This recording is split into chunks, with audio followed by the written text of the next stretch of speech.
أيها الأعزة، الكتابة.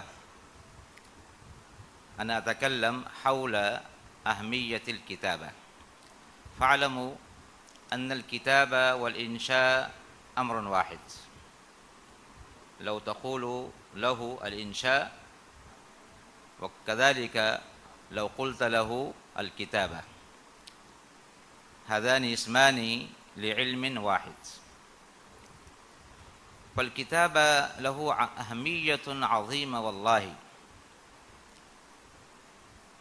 وكذلك إن الله سبحانه وتعالى وهو ربنا ورب هذا الكون ورب كل الأكوان، إنه كرم الكتابة بكلماته الطيبة المباركة.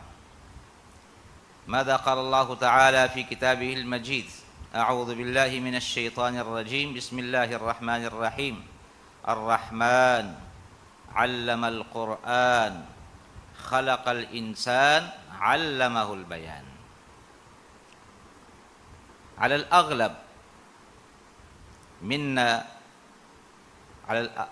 منا وأكثر أنه يظن أن البيان هذه خطابة، لا حقيقة فيه.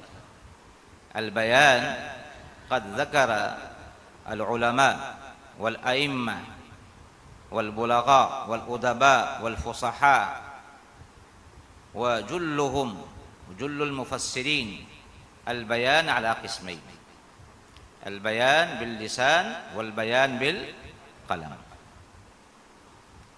البيان يشتمل على قسمين: البيان باللسان والبيان بالقلم.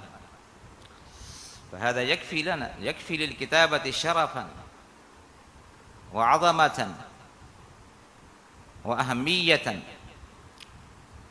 وهذه آية واحدة.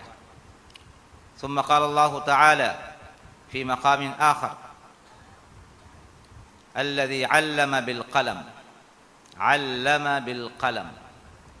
علم بالقلم. ما هو القلم؟ القلم الكتابة.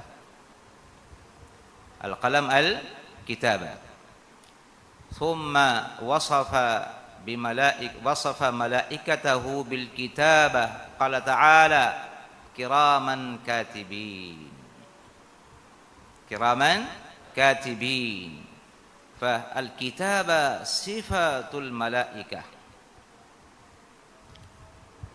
فهذه آيات ثلاثة.